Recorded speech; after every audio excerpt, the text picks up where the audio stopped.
Shut up and sit down.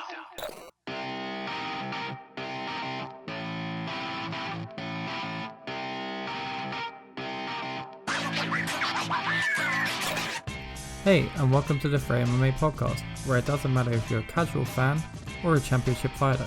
Join us in our discussion about the beautiful sport which is mixed martial arts.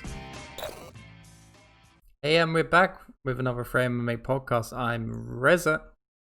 How you doing? That sounded so fucked up, but we'll keep it in anyway. Trying to get more out there, you know. Summertime, the sun's shining. So first things first, if you're looking to grill this season, I know the place to get some amazing, like, spices, rubs, flavoring, anything that you need. He may even do sauces, I don't know. But if you go to Instagram and type in Zigges, so Zigges barbecue, take a look at some of his stuff. It's not a sponsorship or anything, just helping out a local business, should I say. So if you're in Sweden, or even if you're, I don't know if he may send it everywhere. I'm not sure, but if you check him out, tell him that Freja MMA sent you. That's what you should do. So, today's podcast is about MMA. We're Freja MMA, but it's about, should MMA be considered a sport? Should it be in the Olympics? Should MMA have a belt system like other martial arts? That's the kind of stuff that we're going to discuss today with our guest, Densign White. Densign White. He is the CEO and director of the International MMA Federation, and he is snowballing this movement of MMA as a sport, which you can also check out in the link below, and also looking to implement some sort of grading system into MMA, which a lot of people, especially around Sweden, were a bit disappointed with. But he makes he gave a great discussion. He gave you his reasons of why he feels like it should be implemented. So you should definitely listen to that and check it out. And also, if you're looking to listen to this podcast on any kind of audio device instead of a video like on YouTube, I think we got you covered now. So anybody want anything from us, any problems, any change, anything like that, just hit us up. You know where our socials are, it's all down here. So without further ado, the Freja MMA podcast. I can't even speak today. The Freja MMA podcast with Densign White. Everybody, we're here with Densign White. I hope I get the name correctly. Not the only Mr. White in the MMA world. So you are is it right saying president or CEO of IMMAF? I'm the CEO. Okay, the CEO of IMMAF. So if you just want to tell everybody who you are and exactly what IMMAF is, that'd be great.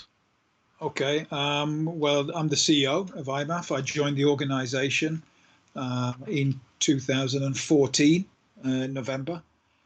So I've been with the organization now for 6 years this year. IMMAF is the International Mixed Martial Arts Federation, which was formed in 2012 to try and bring the whole of the MMA community globally together. And we're talking about amateurs now, and also part of that is to try and get the sport recognised as a sport, and to help the sport to develop basically from the grassroots level, because everybody knows about the UFC and other big promotions, but so that's the top end. I guess you could call that the premiership of MMA, but not much work was done on building the sport from the ground up. It's kind of a strange the way that MMA developed. It kind of started at the top, but not very much was done down the bottom end in terms of developing the sport from a recreational grassroots level. And so that's what we're doing, and also putting in place regulations around competitions and how they are managed, and also putting in refereeing rules for amateurs, and regulating that. And also, we're doing coach education programs, coach certification, and doing certification courses for cutmen as well. So it's just trying to strap around some governance, some good governance, and some good regulations to give the sport more credibility in the eyes of the bigger sports community, IOC, and other umbrella organisations, which are the ones that we need to persuade that this is not just a barbaric blood sport and just street fighting, as it has been described as. And to make it something which becomes accepted as a credible sport, a safe sport that anybody can participate in. And we can see that there's a number of children now that are doing the sport.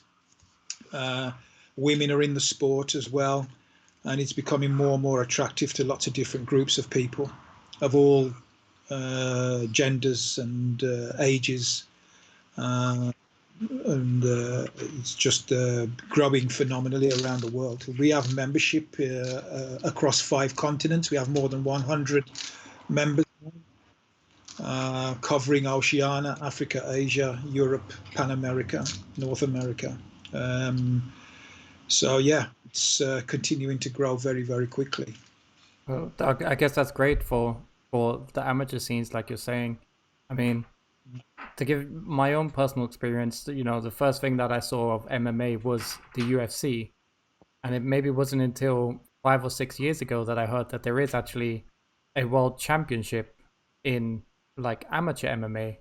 After moving to Sweden, I saw that there was a Swedish league here that's set up in Sweden, and from that I found out about the European championships that IMMAF do and the world championships that IMMAF do. So I guess it's kind of like you should be working your way up from amateur scenes and watching those and then finding the professional level, but it seems to be the other way with MMA.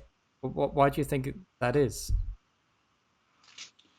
Well, I think there was an absence of any kind of amateur structure in place, and I mean, what you described there is a performance pathway that we are developing. So the national federations are becoming more organized. They're organizing national training, national selection events, and from the best athletes, they can now send athletes to IMMAF international competition all over the world. So we have continental events. Last year, I think we had 6 continental events. We had the Oceania, we had the Africa Open, Asia, Pan America championships, and we had the European Championships, obviously, as well. And we had, for the first time as well last year, the first World Youth Championships. So, we're putting those structures in place. We're putting that performance pathway in place for people that might aspire to become professional, but obviously going through the amateur ranks will give them the experience of competing at an international level, which otherwise they might never have had before going into the professional ranks. So I think the professionals of the future are going to be a lot better prepared and a lot more experienced than the current crop of professional athletes that we have today.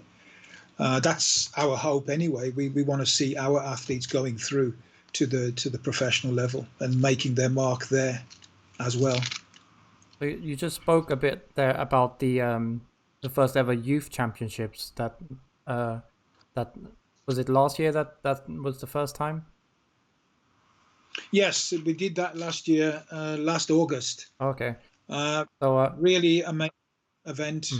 It was in Rome in August, and we had 25 participating nations and almost 300 athletes. So I'm for one that says that a youth should always go through some sort of martial arts discipline. It's a great way for people to learn discipline and a skill, should I say, a martial arts skill. But I'm sure that you got a lot of stick coming off from having a youth championships because, you know, MMA has been seen in the media as such a brutal sport compared to, for some reason, like rugby and things like that. Was it difficult to get that started with the youth championship?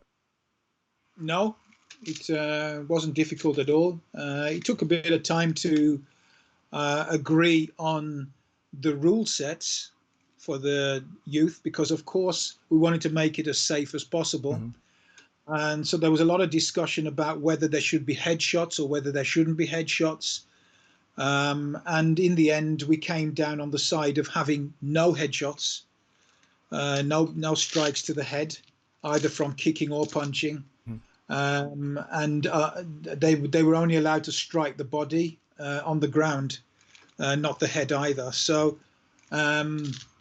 actually, it was a huge success, and it set us apart from the other combat sports as well, because I think we are the first and the only one of the striking sports that doesn't allow children to be struck in the head. I think the other ones, the boxing, Muay Thai, kickboxing, all the others still have strikes to the head for children. So we kind of, what we did there was kind of really taking a big change of direction from the other sports, and making MMA for youth even more safer than it is than in other combat sports. And that worked really successfully. And the youth, they're aged from 12 to 17. Mm-hmm. And the good thing about it as well is they can have more than one match in the day because they're not taking headshots. I mean, our normal rules prohibit athletes from having more than one match a day because they're taking headshots. Mm-hmm. But with the youth, they can, we can fight. They can have all their matches in one day. It's the same as you would do in a judo competition. You fight all your fights in one day, 5-6 fights, and that's it. You're done.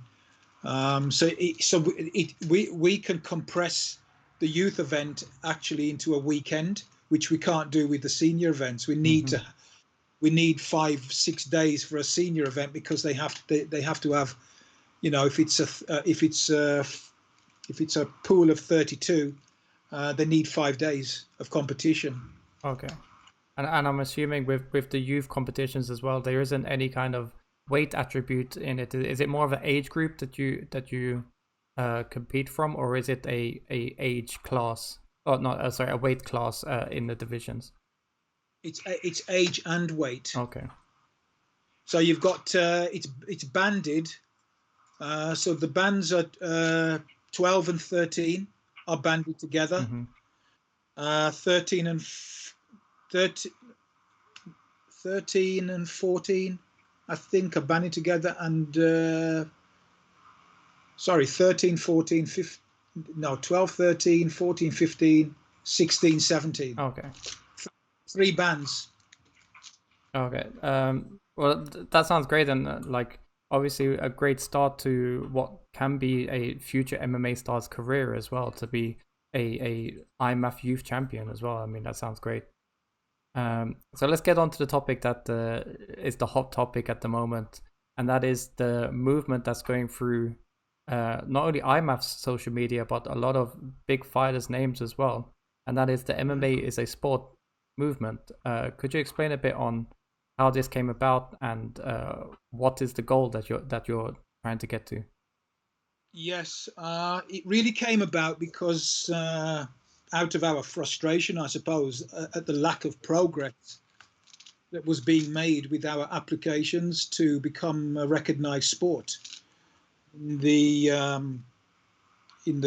Global Association of International Sports Federations, which is an umbrella sports organisation which acts as the kind of gatekeeper to the International Olympic Committee. So they do the vetting of sports that want to become members, and there are certain criterias that have to be met, and then once you've met those criterias, you can go to their Congress for a vote to allow you to become a member. So we have been blocked from becoming a member, and the blockage has been coming mainly from the other combat sports that are existing members of GASEF who see MMA as a sport, or they don't see us as a sport. In some cases, they don't.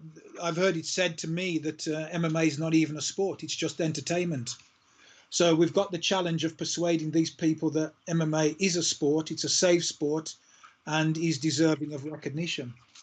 And if you're not a recognised sport, you cannot go forward to be recognised by the International Olympic Committee. And if you're not recognised by the International Olympic Committee, you cannot be an Olympic sport. So when I joined IMMAF, the mission given to me was that, you know, we want MMA to be a recognised sport, and the vision for the future is one day that it may become an Olympic sport. So I've been working for 5 years now on this recognition process. We have put an application in 2016, which was eventually rejected. And we've also had issues becoming a signatory of the World Anti-Doping Agency as well, quite remarkably.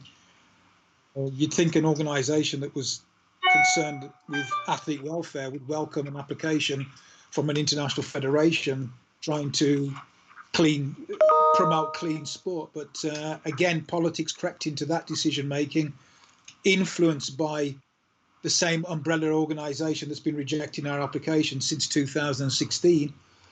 And so we've, you know, with the lockdown and everything's come to a kind of a stalling position. So we came up with the idea of having a petition to generate interest and awareness of what we've been trying to do, and to basically put pressure on the recognition bodies to take us seriously. So we're trying to get as many signatures on that petition as we can. We're highlighting the reasons why we need to be a recognised sport. It's much easier to regulate a sport if you're recognised than if you're not, because at the moment IMMAF is relying on people to abide by our rules. They had we have no means of twisting their arms. We can't enforce anything really. We're relying on people's goodwill and that they voluntarily follow our rules and our regulations. And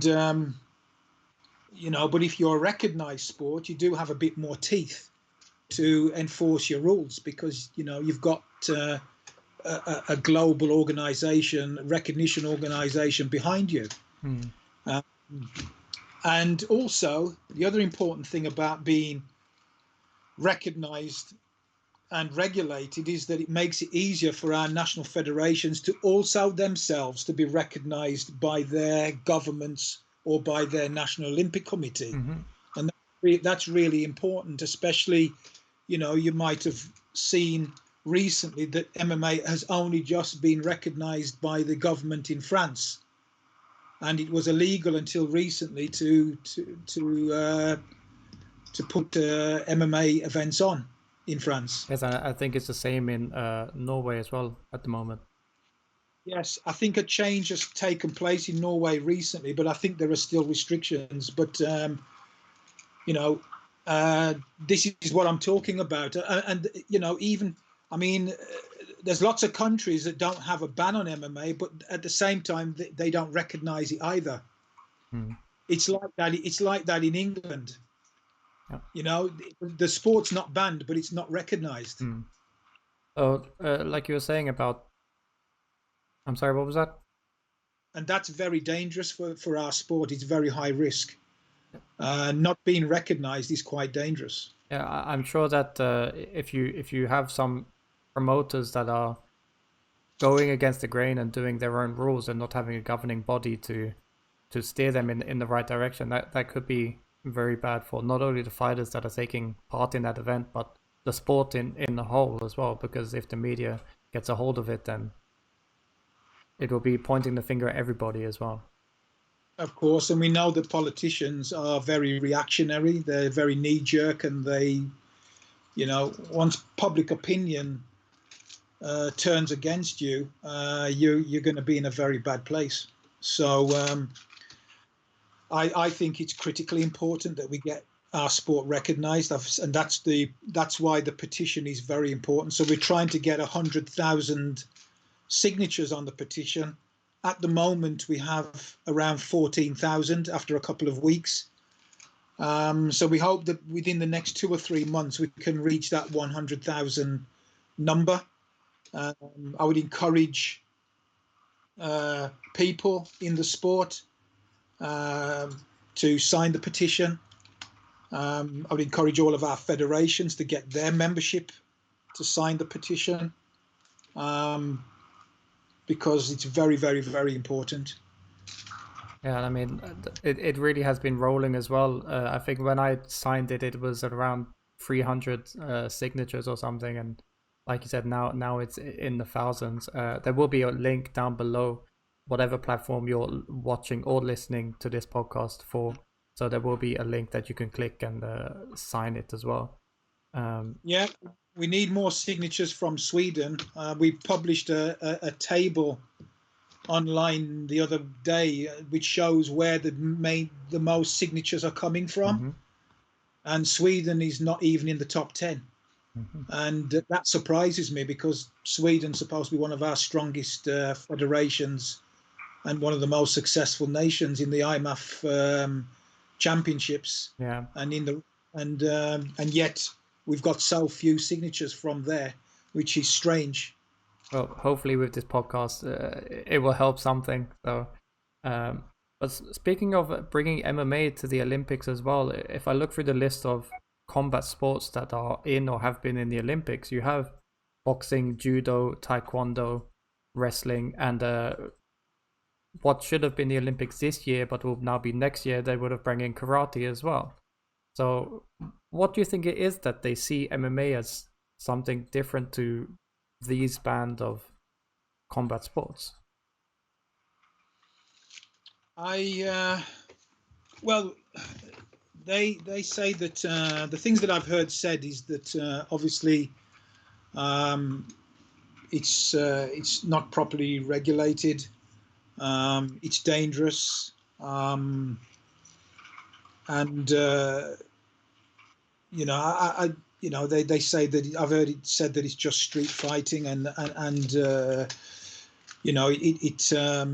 it's just show business basically. So I think these are just people speaking from ignorance. They don't really understand the work that IMMAF has been doing to develop the sport at a grassroots level. Actually, the reason why MMA was recognized in France was largely because of the work that we have been doing at IMMAF. If it were not for the fact that we could prove to them that there was some educational value to MMA, and that we've got coach education programs and certificated coaches and certificated referees and judges and cup men, that we've got a grading system, a progression scheme for people who just want to do the sport for recreational purposes. If we weren't able to show all of that volume of work that we've been doing over the past 5 years, and how we regulate our sports and the safety aspects around amateur competition, I don't think the government would have looked at MMA at all in terms of making it a legal sport. And the fact that MMA was banned in France actually worked against us as well, because sometimes they would mention that at GASEF. They'd say, well, what about the fact that MMA is banned in France? Doesn't that kind of prove that, it's not something that is safe? If it's been banned, why would we recognize it? So it's those kind of arguments. And but I think they've kind of run out of excuses now, because they can see how much work we have done, how well governed we are. We're a democratic organization. We have elections for directors. We've got commissions for all sorts of things: coaching commission, youth commission, women's commission, anti-doping commission, arbitration commission, and so on. The list goes on. Financial audit commission. The list we've got 15 different commissions. Athletes commission.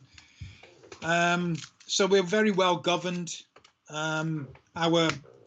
the way that we're financed is very open and very transparent, which is not the case for other sports. I mean, everybody, I think, knows that we're supported by the UFC. They've been our sponsor for several years. So, you know, they've kind of run out of reasons now. So they're starting to use arguments like words of initially they talked about rivalry, because you're not allowed to become a member of GASEF under their statutes if your sport is a rival of an existing member. And then, you know, so rivalry is basically if your sport is similar to sports that are already in the membership of GASEF, then they can use that as a reason to block you. But that shouldn't be a reason either, because they already have lots of sports that are similar. I mean, they've got rugby league and rugby union. Yeah, exactly. How many people can tell us the difference between rugby league and rugby union? And many other examples. They've got triathlon, which is, you know, running, cycling, swimming. They've already got those sports that are members of. So it's just a nonsensical argument. And now they've stopped using rivalry because we've kind of argued against that, and I think we've proven that that's not even a starter. That's a non-starter. So now they've introduced a new word that they're using this new word, compatibility. So now we need to be compatible. So we've got to work out what that means, because they're not telling us. Yeah, that is a bit of a strange one. I mean, I've been on the MMA bandwagon for a long time. It's going to sound like I'm trying to get a job here, but I'm not. But if you look at the sport of MMA and how fast it has grown with audiences worldwide, there's probably bigger numbers in a lot of. Yes, I'm going to talk about the biggest promotion, but the UFC's pay-per-view events, you'll see huge numbers of people tuning in to watch that. Probably more than some Olympic events even. And then they say things like, you know, MMA could be dangerous, but boxing is dangerous.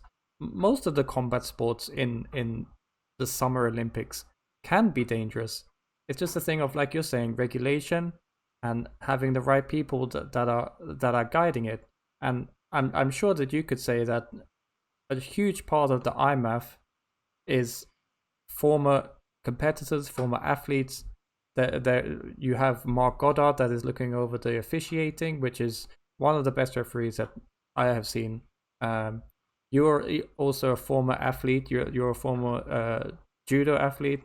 So it's like they have the knowledge behind everything that has been put out here. So as much as you don't understand the reason why, I can't really find the reason why they would not allow it either.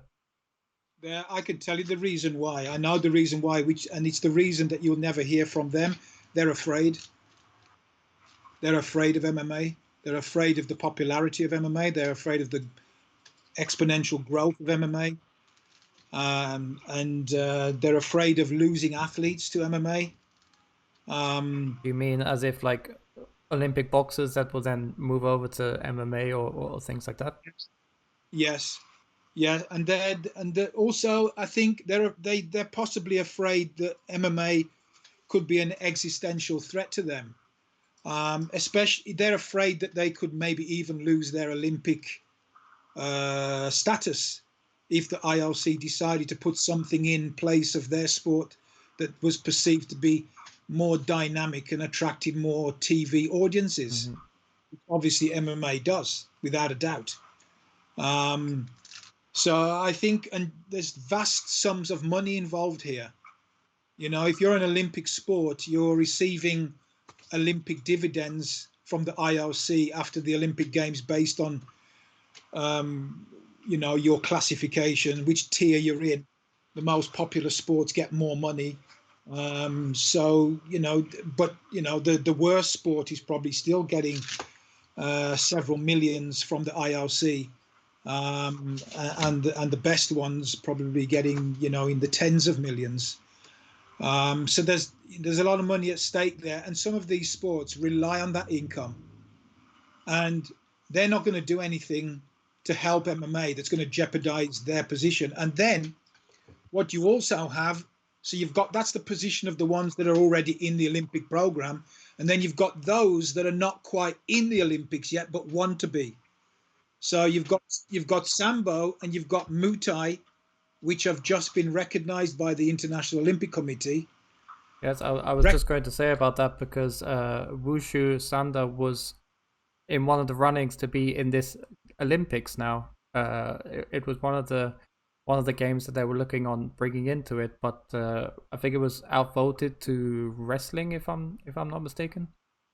Yeah, wrestling's already in, although wrestling did get dropped out at one point, but managed to get back in again. So basically, you know, these guys that are very influential, that run these other combat sports, they're very influential, not only within the Olympic movement, but also within the GASEF. And they are key decision makers in that organization, and they are going to do everything in their power to make sure that MMA never becomes a member of GASEF. So, as I said before, they've run out of excuses now. All they're doing is kicking our application into the long grass. And it's very strange, especially in a time like this, where if you look at the USA, for example, they wanted to start sports up. And what was the first sport that was able to not open its doors, but put on events? And that is the MMA community. They were the ones that were starting to give people a sport to watch, because people need sports sometimes, especially in trying times like this, that they can finally turn off of the things that's happening outside the doors and start watching an event. It was MMA, so I feel like with that, and like you said, that the UFC is behind IMMAF and this movement, it should be able to push you to those signatures that you need, or to them finally realizing that, okay, they are the ones that have kind of bring the eyes back to actual competing, which is what it is. Yeah. You spoke about the World Anti-Doping Association a little bit briefly there, and that they have not accepted your they've not accepted your submittance, or they have not accepted that they want to work with you. So on your competitions, the Europeans and the Worlds and the Asians, and that, who is watching over the anti-doping part? Is it yourselves, or is it a third party? No, it's we do drug testing at all of our events, and we organize that with our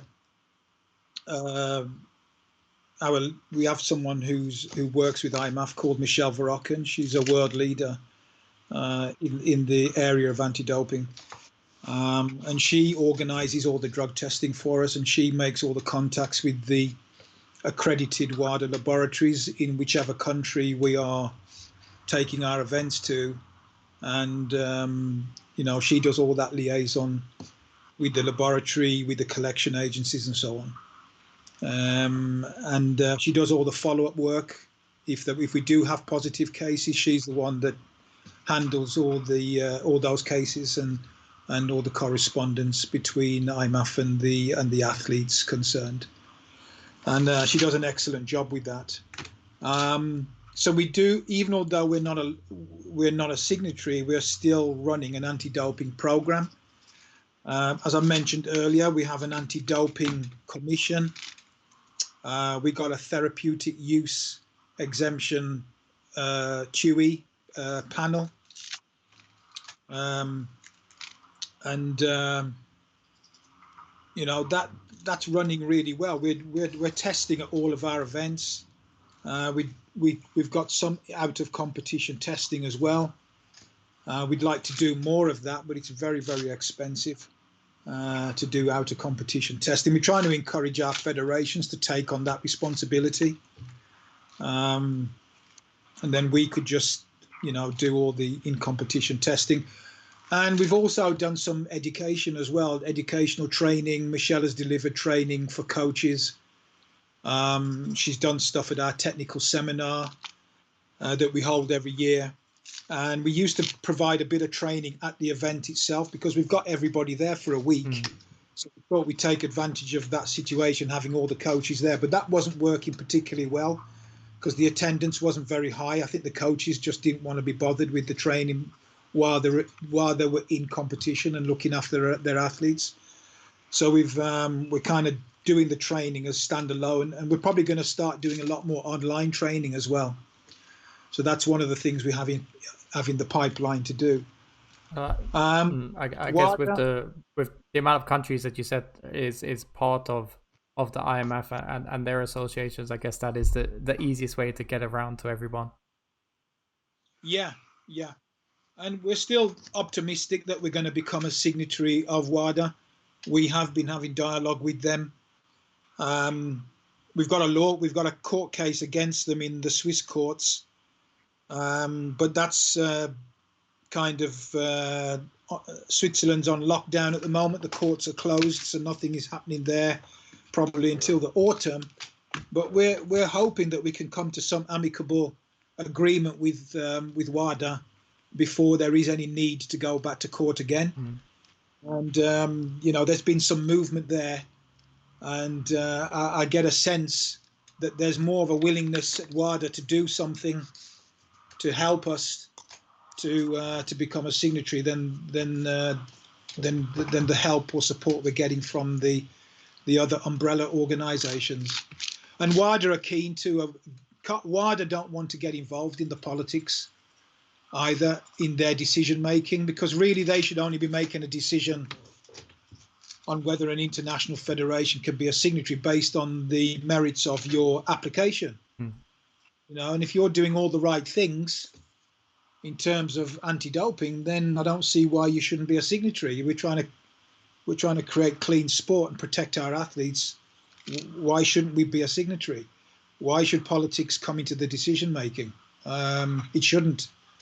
I think we should have a huge banner up here that says "why" on top of the podcast, because that seems to be the longing question.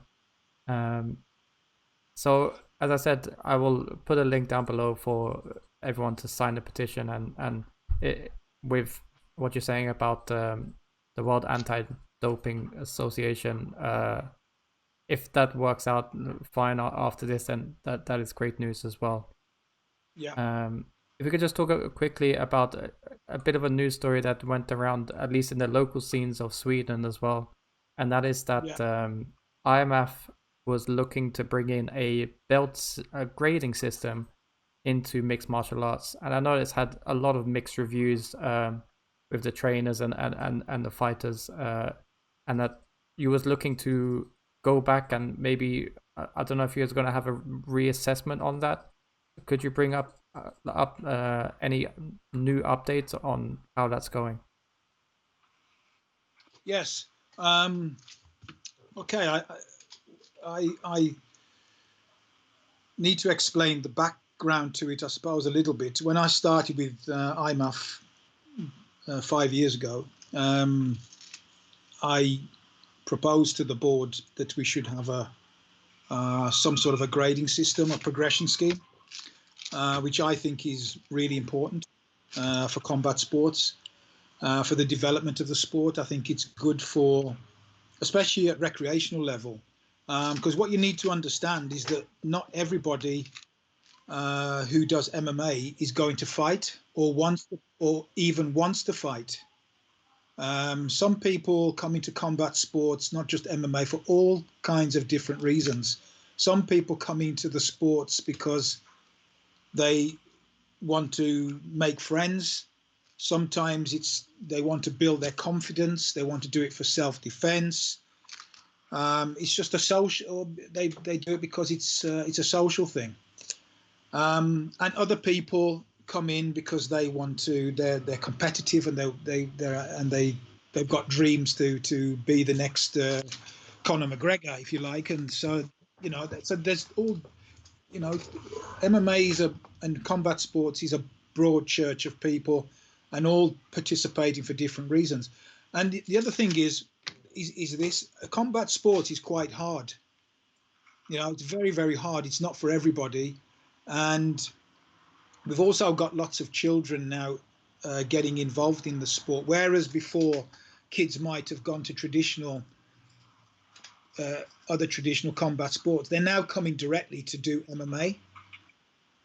And you do need to have some system that keeps these kids involved in the sport and motivates them to continue to stay in the sport. And also it needs to be safe for them. And that's what you get with a grading system. Like, you know, when I go to a judo club and I step on the mat, what you've got on the mat is a mat of mixed abilities. Mm-hmm. So you might have some black belts on there, but you're going to have some white belts on there as well. And you're going to have some yellows and oranges and some brown belts. You're going to have a mixed bag of mixed ability on that one mat area. And the reason why the grading system was introduced in other combat sports was for safety, because where you have a mat of mixed ability, how do you know the standard or the level of the person that you're going to spar with? And obviously you don't want someone who's a beginner to get the crap beaten out of them by someone who's at a black belt level. So the grading system allows you to put people into groups where they're able to practice with people of the same ability and in safety. And the other reason why the grading system is good is because it motivates people to keep on doing the sport and to stay in the sport. It's good for retention, because combat sports lose a lot of people. Mm-hmm. You know, I mean, I was chairman of British Judo. The membership has never really changed for 50 years. It's been stuck at like 25 or 30,000 people all the way through. Mm-hmm. And the reason for that is every time because you lose so many members, right? People start the sport and then after a few weeks, they decide to move on and leave the sport. So someone goes out and then a new one comes in. Someone goes out, a new one comes in. It's this revolving door. And we have to find a way to stop that from happening, and so that your membership doesn't flatline, that your membership starts going up. You're not losing members, you're adding to your membership. Yeah. And progression and grading systems help you to do that, because it motivates people to want to go to the next level. Now, getting to the crux of the issue here, we got to separate two things. IMMAF already has a grading or progression system. That's already been agreed. That was agreed 2 or 3 years ago. That's already in operation, and that isn't going to change. We do have a grading system, and we will have a grading system on going forward. What this particular why people got particularly angry was because we put out a message saying that we were going to introduce mandatory grades for competition. And there was a pushback by some people against that. They don't feel that IMMAF should be imposing a minimum grade for people to participate in our competitions. And that's where the pushback was. So to cut a long story short, we had a board meeting. IMMAF board met. They decided to revisit that decision, send it back for consultation to the coaching commission, send it back for consultation to the youth commission, send it back for consultation to the Mark Goddard's referee and regulatory commission, get everybody's feedback, and then bring it back to the board to review it. I think there's a general acceptance within the IMMAF membership that progression is a good thing. There was a bit of pushback online, but to be honest with you, it was a minority. The vast majority of our members want it. But in any case, we're still going to revisit the decision that was made about mandatory element for competition, But that's all we're talking about. We're not talking about scrapping the grading system. There is a grading system already, and that's continuing. And many coaches around the world are using it already. So that's there, that's in place. That isn't being looked at. That's not being revisited. The only decision that's being revisited is whether athletes should have a mandatory grade when they go to IMMAF competitions. Okay. So you were saying as well that, you know, a lot of martial arts, they do have a belt system, and that controls like who spars with who. Like you're saying, black belts won't spar with white belts and things like that. I'm guessing right now in MMA, that kind of stuff is in the eye of the trainer or the head coach or things like that. Yeah. And I get where those can kind of slip to the wrong side of things. But the kind of things that I'm kind of confused by is how would the grading be put forward? I mean, how would you transfer from a white belt to the next level up? I mean, you see, in karate, they have their routines that they have to do and things like that. Would it be like competition based in MMA that will bring up your grading, or how would it be? No, it's theory. It's technical. What you're analyzing, assessing is someone's technical competencies.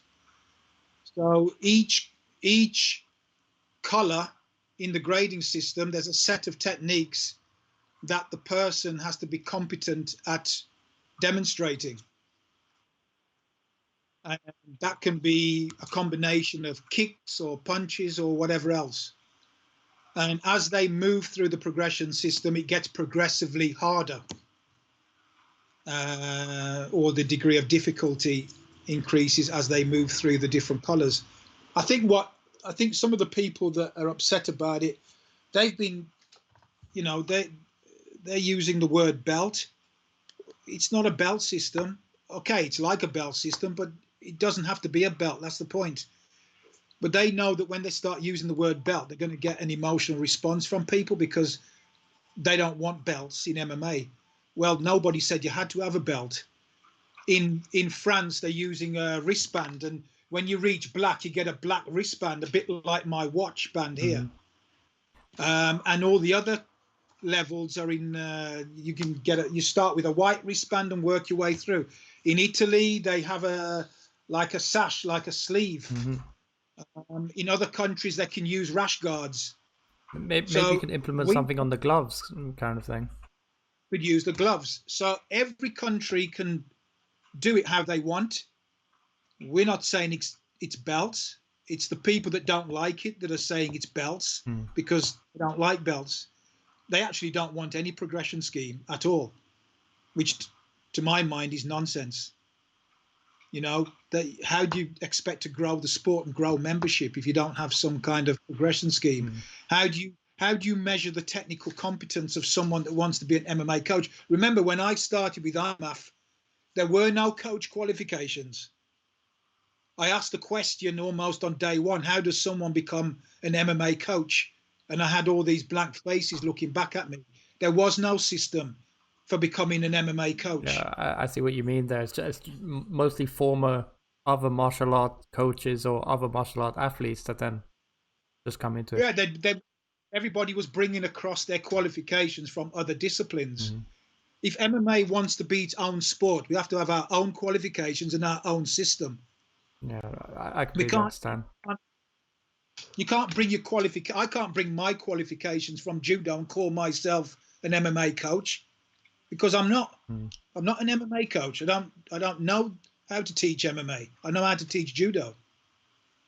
Yeah, that's completely understandable, and I like your idea of the progression. Like that's very relatable to the thing of I can understand that there'll be a guy that went to an MMA class and was there for a couple of months, has no matchups, doesn't feel like he's progressing on a level of, he's maybe learning how to throw a right punch and things like that, but not being able to perform it in a competitive setting, and let alone winning or losing kind of thing. I'm sure that there will be people that do think, okay, I'm not going anywhere with this. So I completely understand where you're coming from. and it's I can't underestimate and I can't stress enough how important this is, that we have these systems in place so that when our members go to government, they have something to show them that this sport has some educational value. Right? It's not just about people punching hell out of each other. There is some educational value to the sport. Yeah, I completely understand. I'm completely with you. And that it's structured. It has to be structured, because the other thing people tell me is, oh, MMA, it's not a structured sport. People just do whatever they want. Okay, in every sport, people can do whatever they want, more or less within the rules, but they're still, the karate has katas, so does judo, so do most of the other sports, or the gokyo, so there's still a system there. It doesn't prevent you from adapting and trying to be innovative and do different things, as long as you're doing it within the rules. But there needs to be something structured there. Yeah, the people that do what they want, some of them are called groundbreakers. Some of them are called the pioneers eventually. Yeah. And it's funny what you're saying, that the MMA guys don't like belts until you put the word championship in front of it. That's always a thing.